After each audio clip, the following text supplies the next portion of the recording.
وہ یگانہ ہے اس لیے کہ اس کا کوئی ساتھی ہی نہیں ہے کہ جس سے وہ مانوس ہو اور اسے کھو کر پریشان ہو جائے۔ اس نے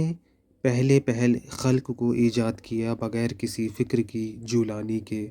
اور بغیر کسی تجربے کے جس سے فائدہ اٹھانے کی اسے ضرورت پڑی ہو، اور بغیر کسی حرکت کے جسے اس نے پیدا کیا ہو، اور بغیر کسی ولولے اور جوش کے جس سے وہ بے تاب ہوا ہو۔ ہر چیز کو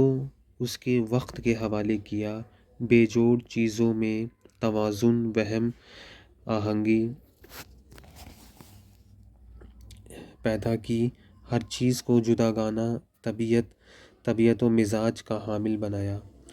اور ان طبیعتوں کے لیے مناسب صورتیں ضروری قرار دیں۔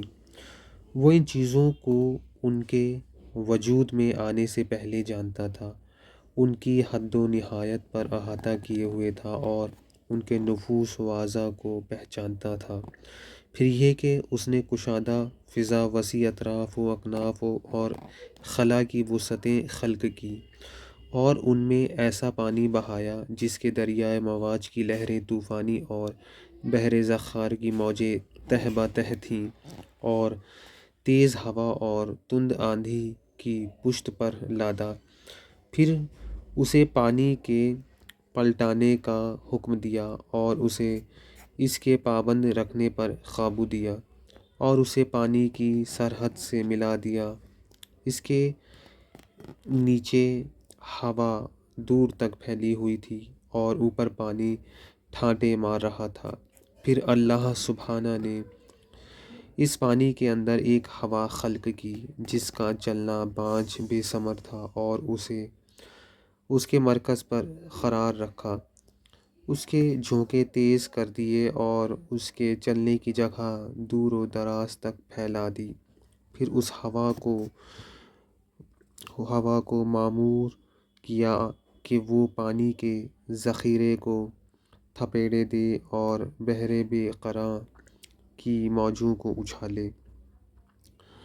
اس ہوا نے پانی کو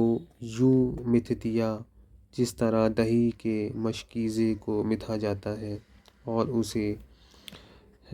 دھکیلتی ہوئی تیزی سے چلی، جس طرح خالی فضا میں